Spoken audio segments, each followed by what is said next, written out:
We're excited about this. We just, in time for our big China Mother of Gardens Winter Symposium that's coming up, we just got our guardian lions here protecting our Asian Valley. So we're in good shape with these guys here. These were a donation from some very generous supporters. Actually started with an intern of ours who graduated and went on and became a pretty highly sought after landscape installation, maintenance, gardener to some people. And as somebody was downsizing, they had these guardian lions at their house, and through Justin and the owner's generosity, they came out here, and we've been getting all set to bring them out. And it's good for them to be at Asian Valley, because they started in China, but really basically every country throughout Asia has a tradition of guardian lions like this. So we're really excited to have them and have out here for everybody joining our winter symposium.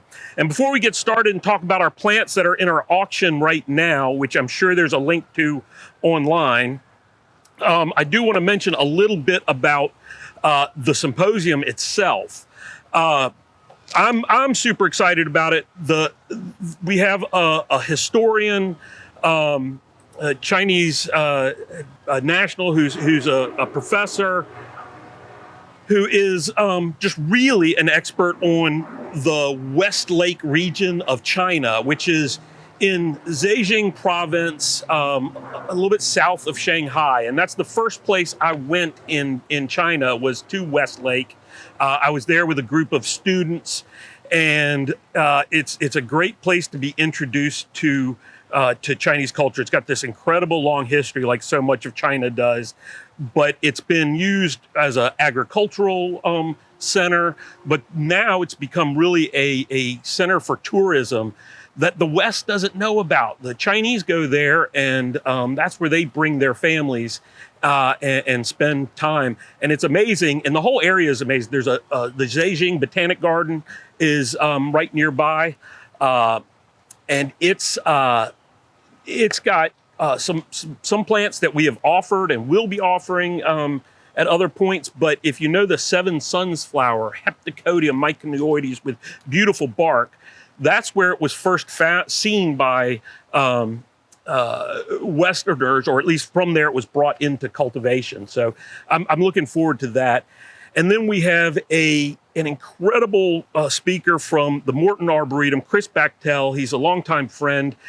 He has been a real mentor to me. I served as his vice chair, and then followed him as chair of the American Public Gardens Association Plant Collections group. So I'm really excited to have him. And then I'll be talking about some plants for your garden. Chris will talk about some research they've done to really revitalize one of the most beloved of Chinese plants, the paperbark maple.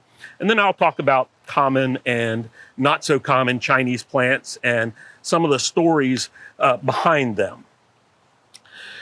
But right now, we have some great plants to talk about in terms of what's going on with our rare plant auction right now. I'm going to turn it over to Doug, let him talk about the first plant. We each kind of chose some plants that we think are fun in the auction, but oh boy, I almost sent a list of about 40, 50 things to Doug to pick out. Between the two of us, we pick out all the plants, and so there's a lot we love in here. I'm going to start off with this fig. This is the culinary fig, as in fig Newtons, but it's a really fun variegated cultivar called Jolly Tiger. And the fruit themselves end up being striped. It's no more difficult to grow than any other fig. Good sunny spot, well-drained soil. It will throw some green stems. Just always keep those cut out, and you'll always have this beautiful variegated foliage through the summer months. And what Doug doesn't mention with that is, one, that it's pretty easy to propagate, and two, we no longer have it in the garden because people kept taking cuttings and we were left with the one green shoot that Doug hadn't gotten around to propagating yet. So we've had to take it off site because it's one of the most coveted plants here in the garden. And so you're getting one of our few from the nursery that it's hard to find anywhere else. And I don't know why. It doesn't seem right that it's so hard to find. All right, I want to talk about this little guy. This is a Catonyaskar.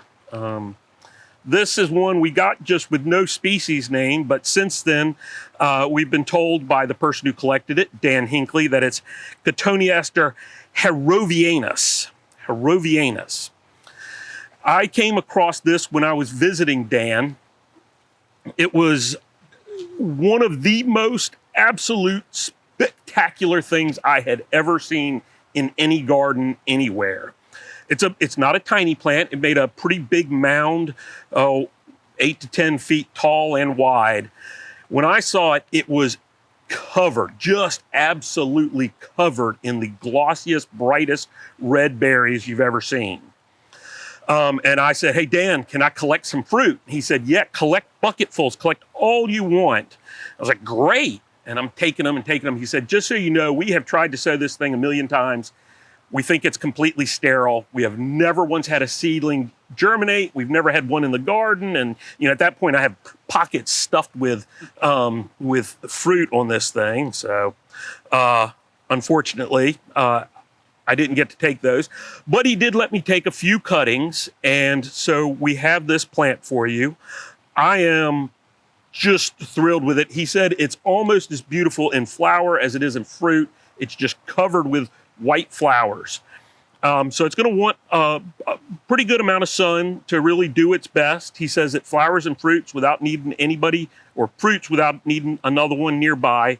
I'm super excited. The only thing we don't know, because we have not grown this for too long in the East, is whether it will be fire blight resistant. Some Catonyaskar have real issues with fire blight here, but I do know that his collecting companion and my sometime collecting companion, Scott McMahon, is growing this down in Atlanta and says he has not had any problems. He hadn't been growing it as long as Dan, but for 3, 4, 5 years or so, it's been great in the garden. So Catonyaskar Herovianus. I didn't know that about the Catonyaskar. I really look forward to seeing it develop in the garden. This is one of my favorite plants. This is Trochodendron of Raelioities. The common name is wheel tree. You see the leaves are sort of arranged like spokes on a wheel. It's partly interesting because it's the only plant in the genus Trochodendron and the only genus in that family, the Trochodendriaceae, I guess. And it's a large evergreen shrub.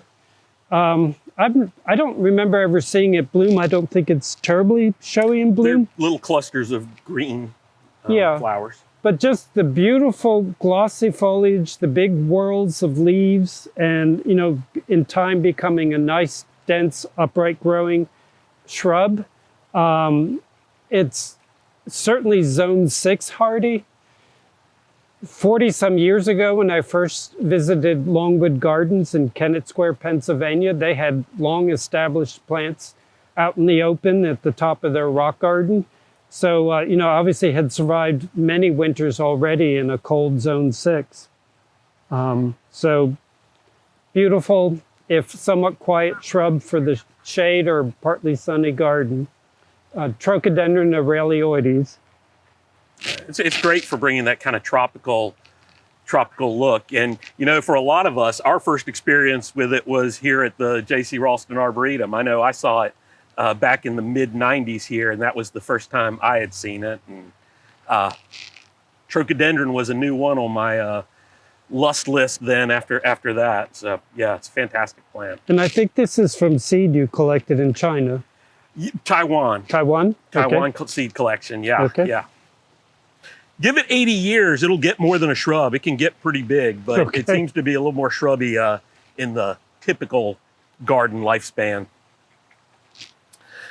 All right, we've been talking about some woody plants. I'm going to talk about a herbaceous one.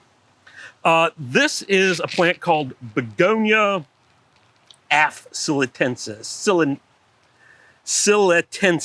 And whenever you hear us say af in the middle of a name, what that means is we don't really know for sure if that's it. Maybe something different. It may be a new species that's not been described. If any of you joined us for our Saturday program with the our Rock Garden Society joint program on Saturday with Scott McMahon, and you'll hear his name a few times because we collaborate so much. He showed a begonia that had leaves about this big, had the leaf petiole bases where they had joined the plant were about this big. I mean, it really was as big around as my wrist. The leaf stalks were huge. It is the biggest, just coolest begonia you've ever seen. So this comes from that plant that he collected in Arunachal Pradesh in India. It is very doubtfully hardy, although we've been pleasantly surprised by some begonias from that region. I would suggest you grow it in a container.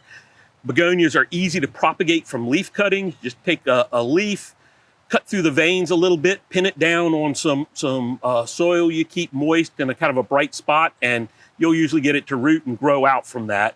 I would have a backup before I planted this out for the winter. But with water and fertilizer and a big enough pot, you will get a huge plant in a single season. So it'll really be a showstopper. And you probably can't see it, but with the new growth, when it comes out, it's kind of pinky red, and you can see all those veins and everything. It's really very cool. And these leaves will get to be kind of more angel wing shaped over time out in the garden. Give it a little bit of shade so it doesn't burn. Don't let it dry out too much, and this will be the showstopper in your garden. One of the most iconic plants in the Raulston Arboretum is the weeping form of American beech. American beech is Fagus grandifolia, and this is a weeping form called white lightning. In the early years here with the plant, it seemed like a frail little thing that wasn't going to ever, build up much size, but now that it's well established, it's growing really strongly, producing easily 18 to 24 inches of growth. Now, it's not going up with that growth, so it's not gaining much height, but it is, getting quite a bit wider and very strongly weeping. And it's probably still not available at all in the nursery industry. So this is a really rare plant and a really beautiful plant year-round. The structure in the winter is really fun. And if you're not familiar with the buds of American beech, this is not a side stem. This inch-long structure here is actually the very large bud that's characteristic of beech trees. So a really choice plant, Fagus grandifolia, white lightning. And that's a JC Raulston Arboretum introduction, which I have repeatedly mistakenly said is from Chatham County. As a Arboretum supporter reminded Chris and I today, it is from Caswell County. He knew the property, where it came from, and I've been the one who has perpetuated that. I'll also say that thanks to one of our great Arboretum members, we've figured out how to propagate this. It's a very special way of grafting. So now we can help commercial nurseries who want to produce it, help them understand how best to do it. Of course, that means it's still 5 to 10 years out of being really available in the trade. So it's not a quick process to do that. All right, I mentioned the Trochodendron that Doug was showing as a plant that I think about the Arboretum when I see it. Some of you have probably heard me talk about these weird Nandina before. Even before I came here, when I had my first public horticulture job at the Atlanta Botanic Garden, one of our friends there who helped out with the plants kept coming up to the Raulston Arboretum and seeing JC and getting cuttings of these weird, what we call aphyllus Nandinas. Aphyllus means no leaves, without leaves, or twisted ones, or just these weird things that are all from Japan, where they are really highly prized. And I went from kind of turning my nose up at them to really appreciating them to now loving them. They're great. You can grow them in sun to part shade. These are very old plants. This is a really old plant. They are slow growing and congested. And the Japanese usually grow them in really beautiful pots and really treasure them as individual pieces of art. They would probably come in here and maybe take out a little bit and open it up a little bit more. I grow it in my garden for a little bit of textural contrast. It is, can you call it evergreen? It is the leaf ribs and what leaves there are evergreen. We can get outside during the winter, you can get some really nice reds in there, but I just think it is very cool. It's a plant that always elicits comment. I grow it both in containers in my garden because it's very, very forgiving, but also in the ground by more broadleaf things, perennials that'll come up around it and grow little tiny vines through it. I think these make just really attractive little pieces of art. And like all art, it's not for everybody. You have to have refined and sophisticated tastes like me to really appreciate it. It's like wine or cigars. Wasn't crazy about it the first time I had it, but you get to like it more and more. How tall will that get, Mark? How tall will it get? About that tall. This is as tall as I have ever seen this selection. And I should say, this one is Senbazuru. This is the tallest I have ever seen it. We do have another Nandina in the auction. Is that right? Do we have Podophylum, which is kind of a dwarf one with the little puckered leaves you see sometimes on the dwarf Nandina that are speckled with white. We got it from Barry Yinger when Asiatica was closing down. And in the winter, especially in the greenhouse where it is now, it turns the most screaming red I think I've ever seen on a plant. Ever. In fact, I didn't see it in the greenhouse. Doug, when something's really looking cool in the greenhouse, Doug will snap a picture and text it to me. And I remember that he took a picture of that and said, "Have you seen the color?" Going back to Mark's comment on Nandina, I try to always say when I don't like something that I haven't yet learned to appreciate it. And there are certainly things that I didn't like initially, but then I grow to like and begin to see the beauty in them. There are a number of Cubas in the auction. This is a really beautiful one. They're all selections of a Cuba Japonica. And this is the cultivar Cato Aba, with this big central zone of yellow. That will really brighten up a dark shade garden. And it's a fairly vigorous one, so expected to get maybe about 5 feet tall by 5 feet wide. But just a really bright thing for the shade garden. And no more difficult to grow than any other Cubus, so it's practically indestructible. Just avoid a place with poor drainage. I don't know that we've seen that one in flower yet to know if it's male or female. I don't remember. I haven't seen. Yeah, I don't remember. Certainly haven't seen fruit on it, but yeah. I do try and look. Yeah, and Mark's referring to the fruit on a Cuba. A Cuba plants are either male or female, and the female fruit are about the size and color of a maraschino cherry. So though they are a little bit hidden by the foliage, when you get a bunch of them, it's really adds quite a bit to the winter display, and the fruit are present all winter long. Okay. Now this is a little bit of a tricky one. So this is, our native May apples. growing in the woods. They look like little umbrellas. They're there for the first half of the season and then they disappear. This is an Asian relative. Depending on your taxonomist, it is either the same genus, Podophylum, Hexandrum, or it's a new genus, Sino-Podophylum, the Chinese Podophylum, Hexandrum. And this is actually a little seed pot. There's a couple of seedlings in here. And this is not always the easiest plant for us to grow. It likes it a little bit cooler, generally. These are new seedlings that we just got the seed in last year, but I've planted seedlings out in my garden at home. And where I'm having success with some of these things that sometimes get a little bit stressed in our heat and humidity, and this can go summer dormant if it gets too hot, unlike some of the other Asian Mayaples. But what I found is planting on a slope in some shade has just done wonders for me. I am growing rhododendron, some of the Himalayan rhododendron that I've never been able to, some of the giant leaf ones that have sailed through winters for me. I'm growing some Scheffleras that I've never been able to grow before. I'm blown away with just what a slope and good soil will do.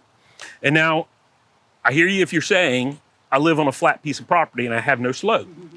Here's what you do. You go up by your house, or you get a big log or a big stone, and you build soil up and you create a slope.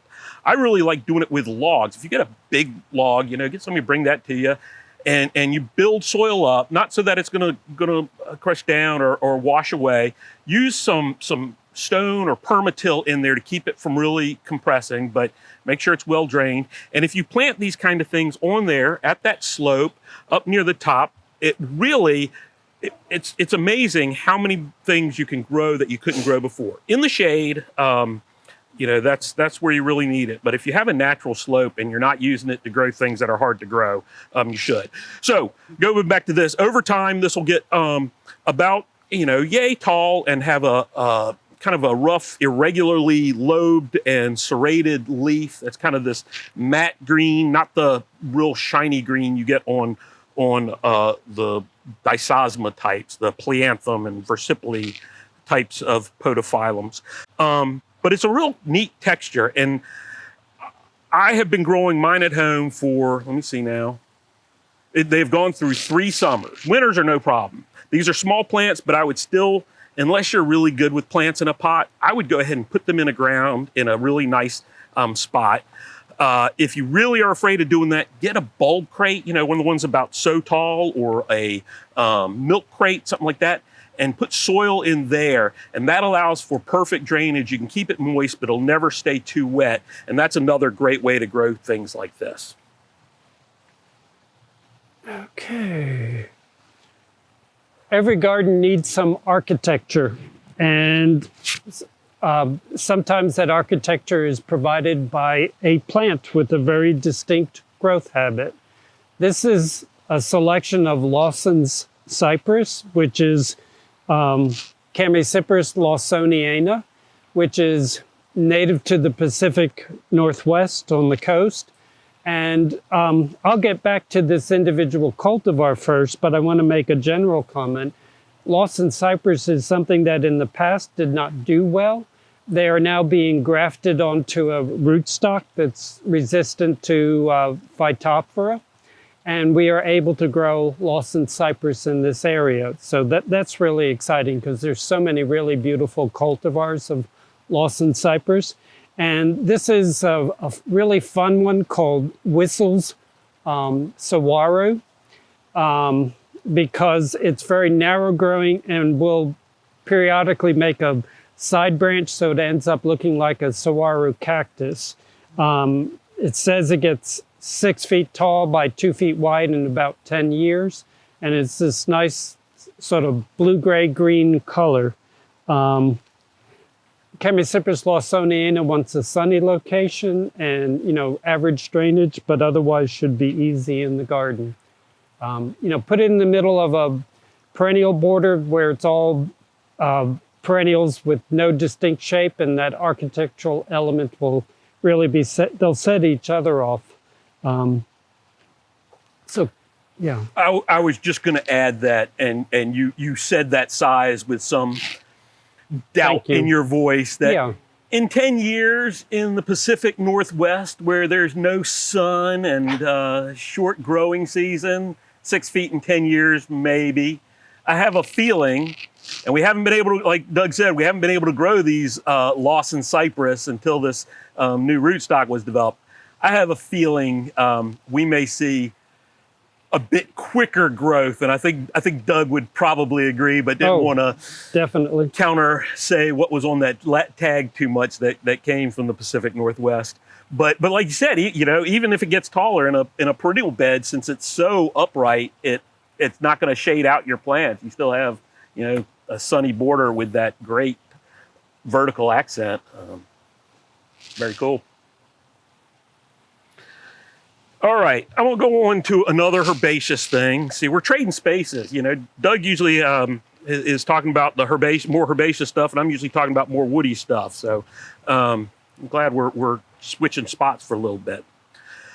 This one, grow it just like I said, the Podophylum. Grow it on a slope. This is Polygonatum. I should have figured out how to say this before going live. Megzensi from Vietnam. This grows in the wild as an epiphyte. It grows on trees. It grows, probably on rocks. So a lithophyte as well. I have grown this species for easily 8 or 9 years in Raleigh, in central North Carolina, with no problem at all. It is a great plant for me. This is it in a cool greenhouse after a winter. It'll put up fresh new growth that looks really beautiful. It has little kind of greenish white flowers. They're okay. If you know Polygonatum flowers, you put from beautiful to meh on a list. This is probably a little more on the meh side, but it's great. But then it gets red fruit, which are gorgeous. But the reason I grow it is these stems. It just has these bright stems. And these, keep in mind, these are last year's stems. The new ones that come out are even brighter pink. The pink goes up into the leaf petiole. I grow it. I have a little path that snakes down into my garden. I grow it on the kind of the high side of that path. So when you go down, it's not eye level, but it's not ground level either. It sits up where you can really see those stems. Again, if you have a perfectly flat place, it might be fine. I haven't grown it like that, but if you can put it on a bit of a slope, I'm sure as a epiphyte, it will definitely want to grow there.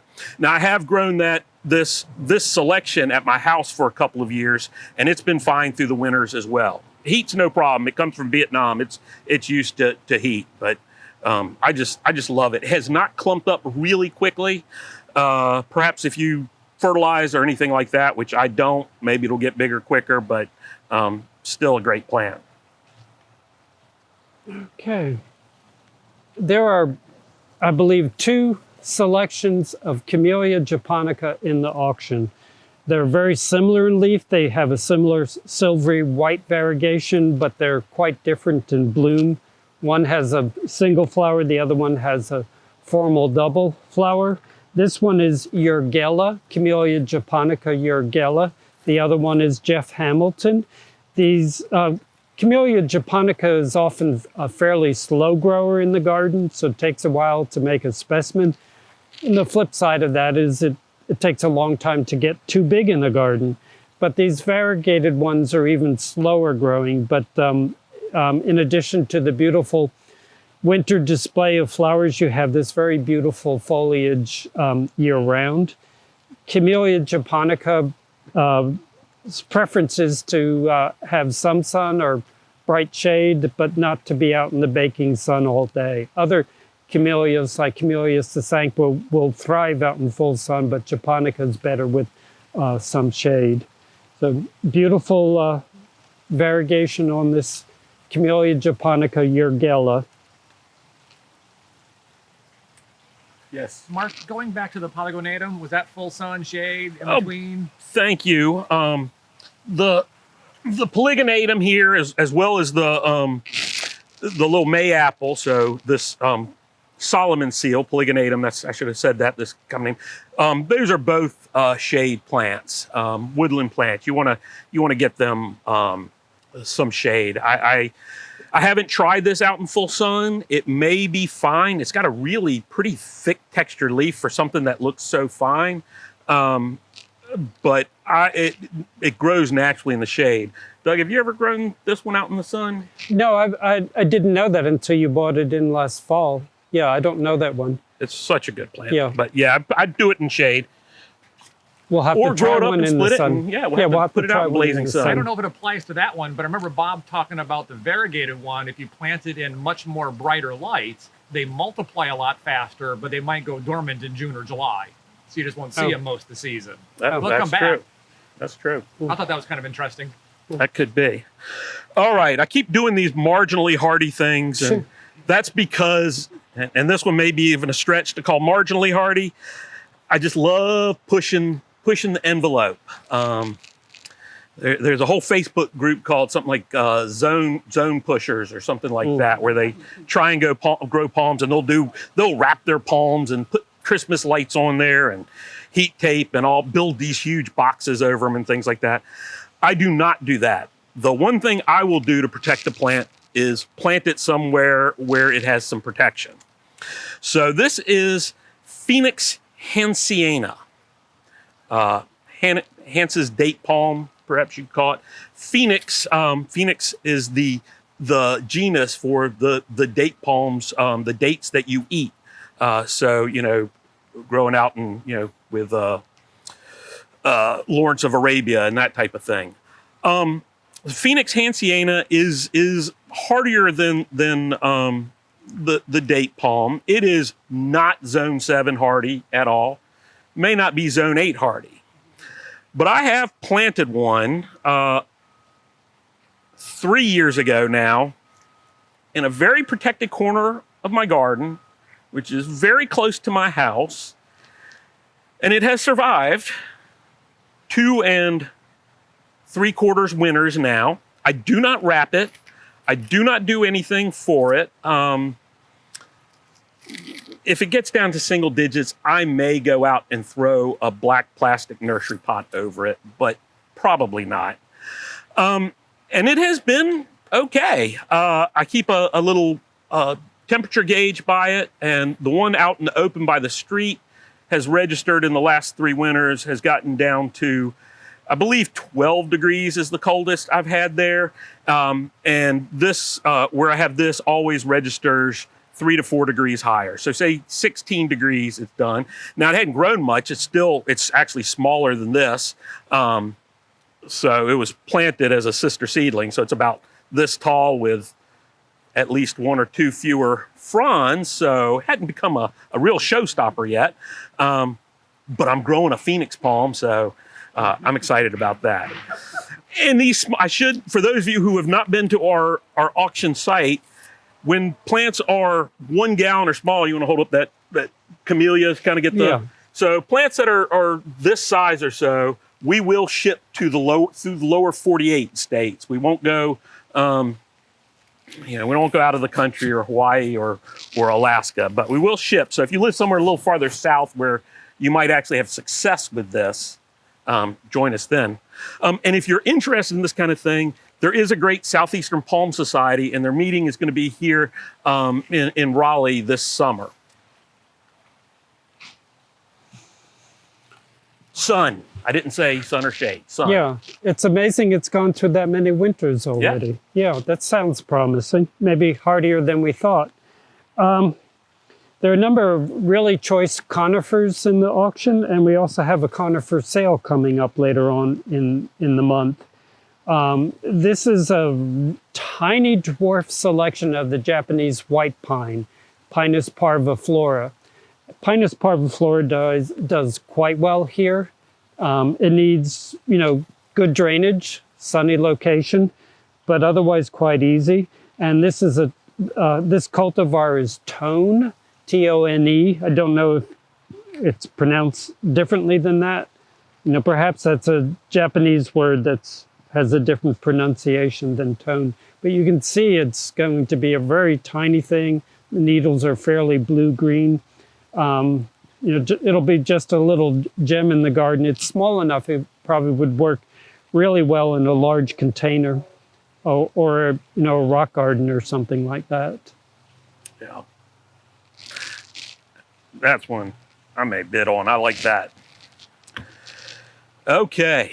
I was telling somebody else about this plant. This is the Baishan fir, Abies benchanzuensis. And my first introduction to this this fir was at Zhejiang Agriculture and Forestry University. I had just come down off the mountain from Tianmushan Mountain, which is a very famous mountain in China, where there are a lot of really amazing plants, like Calycanthus chinensis, a plant that has a long history with the Arboretum. And we were stopping at this university where Donglin Zhang from University of Georgia had a former grad student who was a professor there.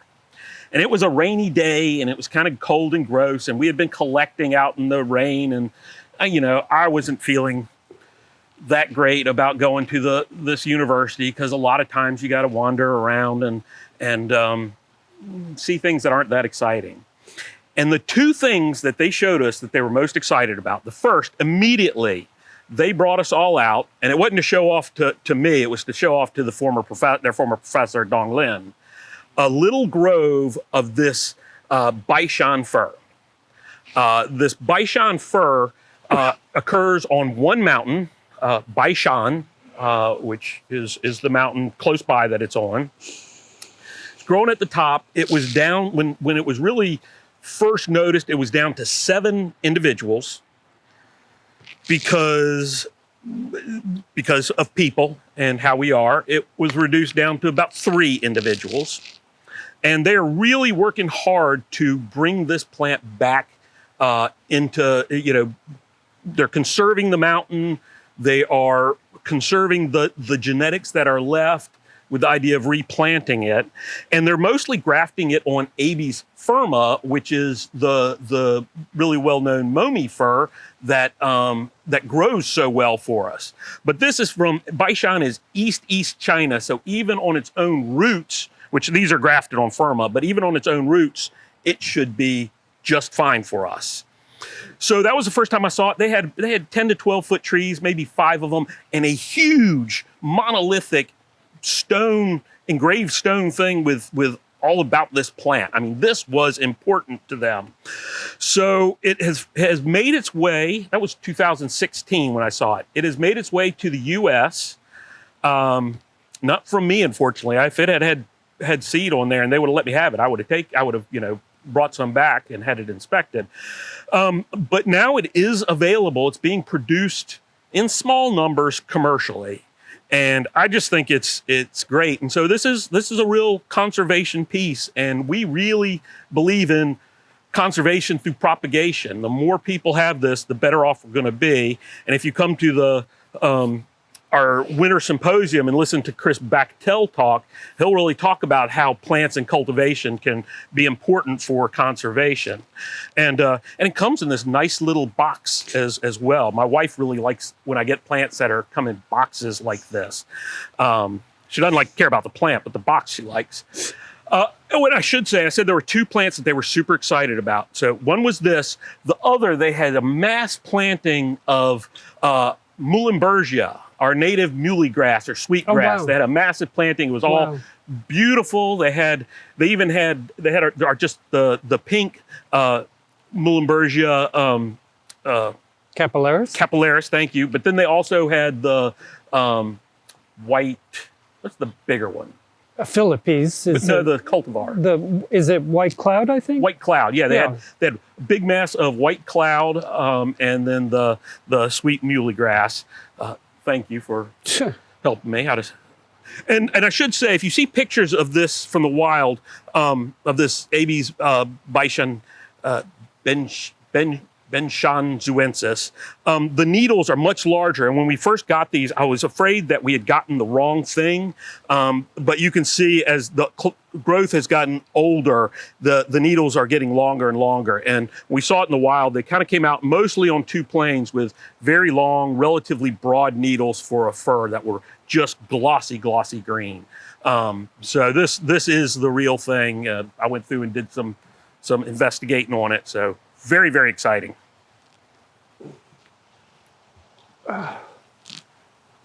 Another conifer that's in the auction. This is a selection of the Chinese lacebark pine, Pinus bungiana. It's a unique pine in that it has needles in bundles of, Lord, it's going to make a liar of me. Aren't they in bundles of 2? No, it's a 3-needle pine. 3-needle, yeah, it's a 3-needle pine. Pine needles are born in these little clusters known as fascicles, and Pinus bungiana has 3 needles in the fascicle. But it's a medium-sized pine tree, and its main ornamental feature is the bark.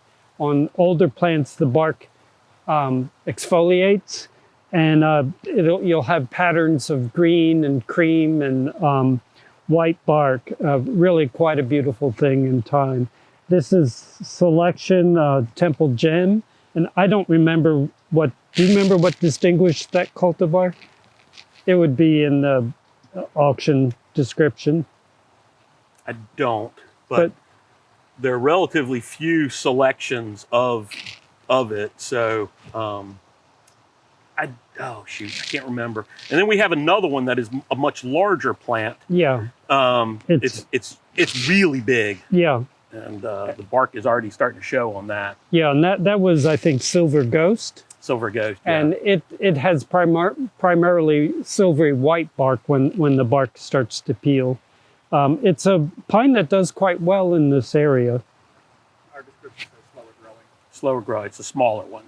That's right. Temple Gem is a smaller growing one. Okay. So that's a good one for kind of, with pines, one of the nice things about them is you can kind of bonsai them in the garden where you prune them to have, that kind of that old windswept look, and the trunks will really caliper up pretty well and get thicker. And so you do see the bark on them, and that would be a neat one to do that too. But that Silver Ghost is something else. All right.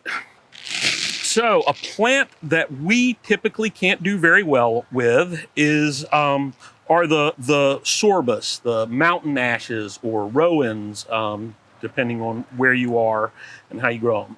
This is one called Eastern Promise. I don't know a whole lot about it other than it is supposed to be fire blight resistant and do pretty well for us. Normally that's the problem, is the fire blight just does them in. Sorbus make these wonderful medium-sized trees, typically with white flowers and then beautiful fruit. And I have gone through out in England and the Pacific Northwest and just marveled at them. They're red, they're orange, they're pink, they're white, they're yellow, some big, some small. This is going to be a relatively small fruit. I think it was orange. We haven't grown this yet, so this one's new to us. I'm waiting for somebody to confirm that. I'm looking. I should have come better prepared. I asked Doug to bring this up, and not a fall color, pink red berries. Pink red berries, yeah. Good fall color. So I'm really excited about this. As Doug knows, I'm often getting sorbus seed, mountain ash seed of different types, hoping against hope that some will do better than others. We often lose them as just little tiny seedlings. So Eastern Promise shows promise for us. Yeah, I'm excited about the potential of having a small tree or medium-sized tree with a really showy fruit display. Philip in the online group was wondering if you know anything about maybe its origins, like what species it might be, or is it a hybrid, and you might know what this first came to my attention a year or so ago, and I I did look that up and got some information, and I cannot remember if Chris or somebody helps me remember.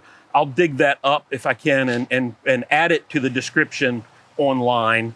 But as you can tell from this, things that I wrote the description for, or read the description for, I should say, double checked it, yesterday. I don't remember now. So I do not remember from a year ago. I was looking in the description, but it does say the Royal Horticultural Society Award of Merit in 2012. 2012, wow. Yep. Excellent. So we did just get another question. Someone was wondering about emerald ash borer resistance. Is there anything? Mountain ash is is different family. Okay.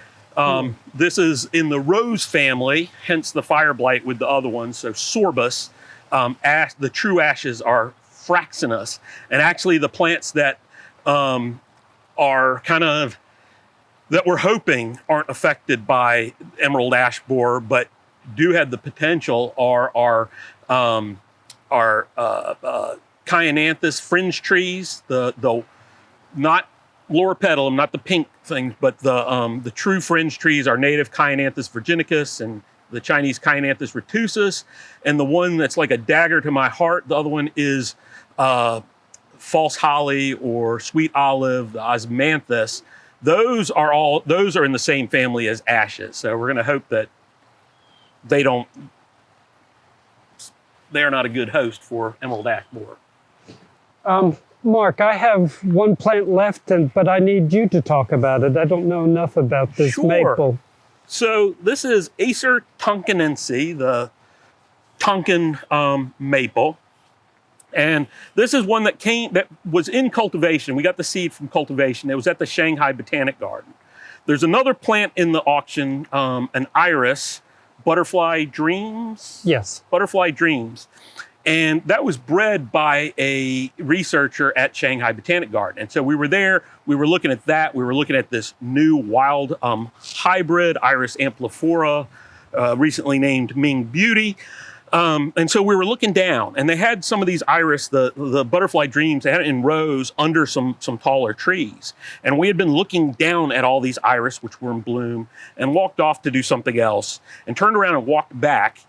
And right where I'd been standing and looking, above that was this tree that had these large star-shaped leaves that were just so glossy. I've rarely seen a deciduous tree with leaves that glossy.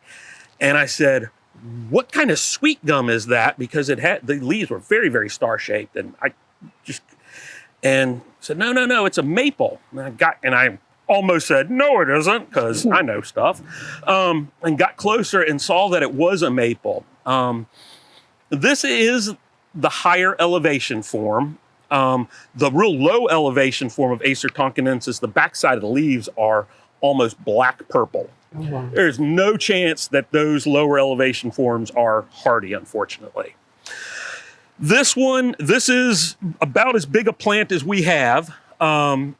So we don't have a real good sense of how hardy it is. It's one that you probably want to protect. I didn't check mine before I came out. I have one a little bit smaller than this that I have under high shade. It would probably prefer full sun, but I was wanting to give it a little bit more protection. Last I checked, it was still alive.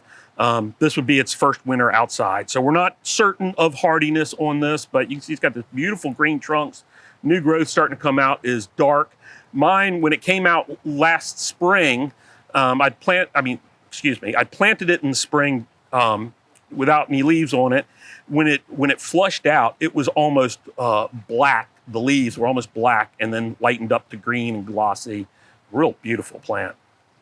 I'm hoping it proves to be hardy for this area, but it may be better as a Zone 8 plant. All right, I'll talk about one last plant. Had to get at least one big one here. Oh, this is the Caucasian fir, from the Caucasus.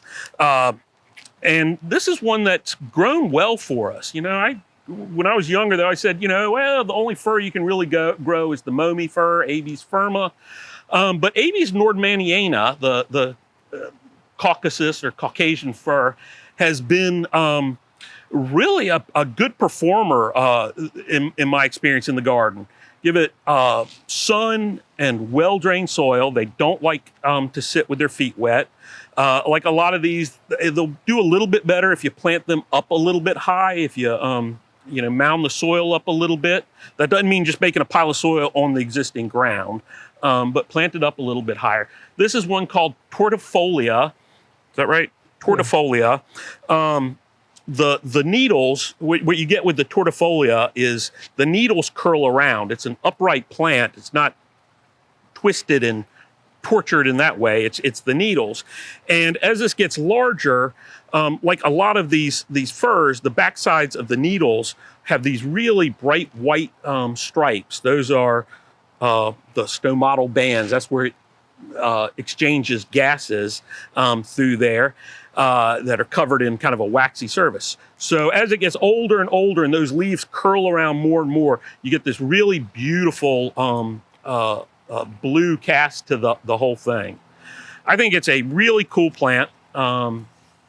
As you may notice, I really like conifers. I ordered a bunch. There's a bunch in this, or propagated a bunch. Super hardy plant. It'll grow way up north. We will not ship it way up north because we don't have the boxes, the know-how, or the inclination to ship something that large that way. So you have to get it here. Anything you want to add about any of the plants? Well, about the Abies nordmanniana, there's a pair of them in Hillsborough that were planted in the mid-1800s, and they're now probably close to 100 feet tall. Wow. Oh, yeah. I've seen those. Yeah. Yes, I forget about those being there and how long they've been there. Yeah. It really is a good plant, and we sometimes limit ourselves a little bit with the plants that we grow.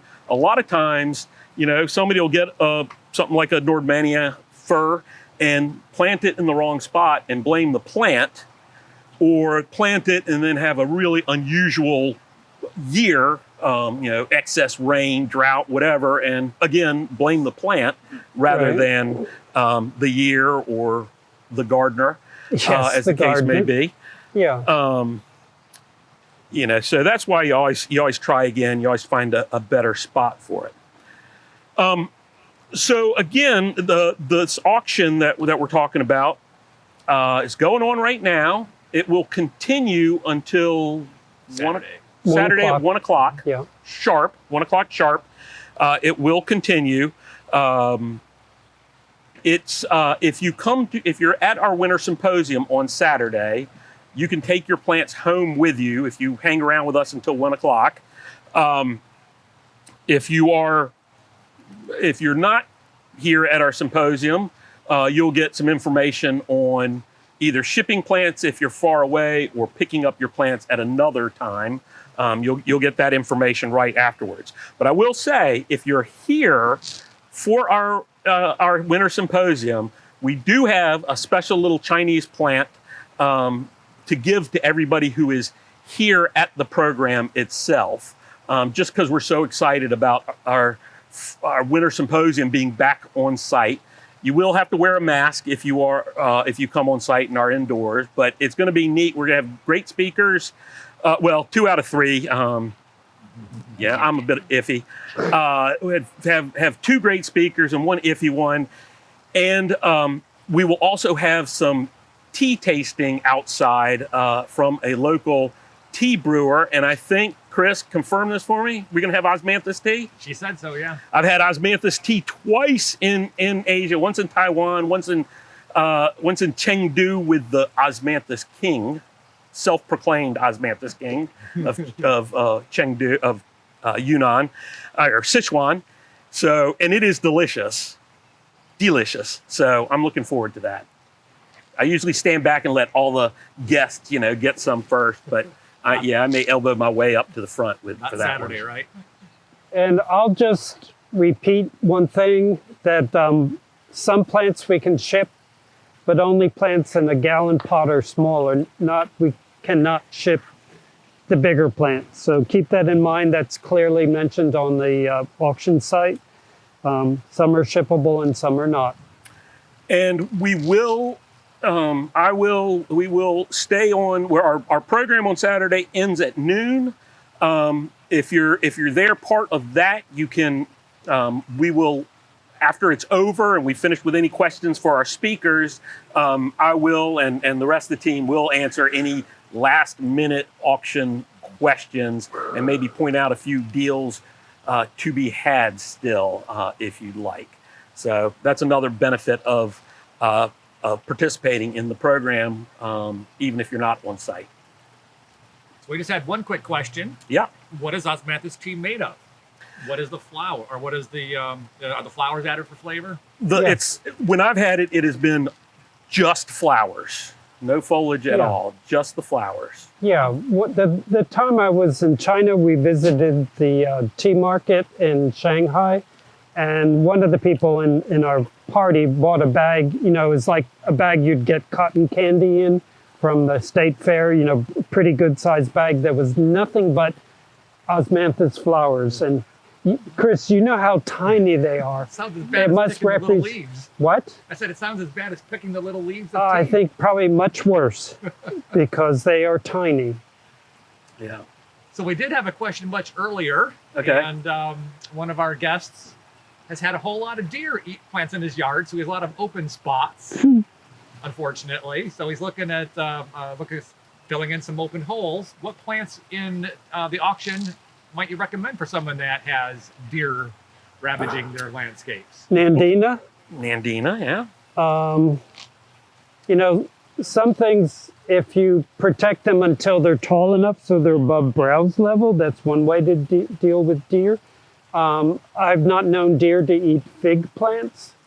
They might eat the fruit, but I don't think they do. It varies. When it comes to conifers, it varies as to what they eat and what they don't eat. So I don't know about firs. They generally leave some Camellia alone. I mentioned the mayapple earlier, thinking that it was close enough related to the native mayapple, which they have never touched. The mayapple they may not eat. I am conspicuously keeping my mouth shut because I have said for the past decade that Elysium, our native anise tree, is as close to deer-proof as possible. And I have several that are just sticks in my garden right now that the deer have eaten. They've eaten Daphne-phyllum. They've eaten Exbucklandia, which I didn't know they would have heard of that. I would have said that Trochodendron they probably wouldn't eat, but after eating my Exbucklandia, I don't know. Sometimes they just change their minds, don't they? Yep. I think even Marilyn, our usual person with deer damage, has had no damage on Elysium. Trochodendron, not deer-proof. I will say, Doug mentioned size.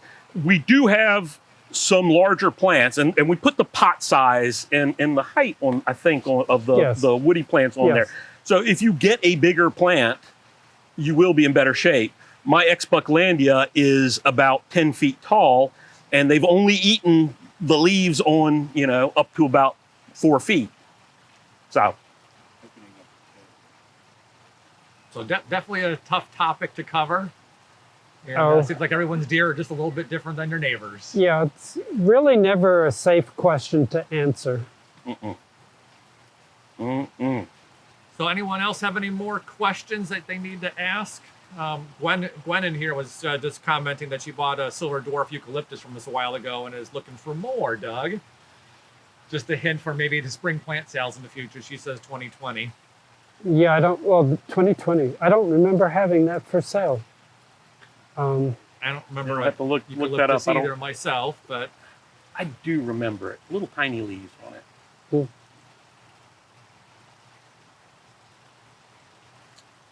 All right. Any other ones? I'm not seeing any more questions. Unless anyone else has any more questions, we'll go ahead and end today's program right there.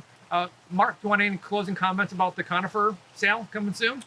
Well, I would just say, keep an eye out. We are going to have a amazing conifer sale coming up very, very soon. The best way to get the quickest notice of that is to log into the auction, because we will we'll be letting everybody know immediately after that when they, how they can, when that will happen. But we've got some cool stuff.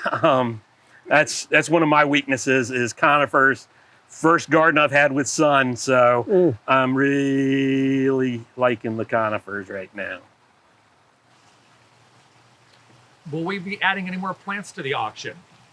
It's always a possibility. I don't think we have any real plans to do it, although I did think about, Scott on this past Saturday mentioned Iris ampliflora Ming Treasure, which has just been named and released, and I believe we might have one or two of those in the nursery that maybe we could add. Sure, absolutely. We'll see. Yeah. That's something we have frequently done. This auction does have a very quick turnover, though, too. Yeah. Well, All right. that looks like everything. Thank you so much, Mark and Doug, for joining us You're today for welcome. the program. Thank and thank you you. to all of those in our online audience as well. We'll see you next week, and enjoy the plant auction and, of course, the wonderful weather that we have coming up in the next few days. See you later. Yes. Have a great one.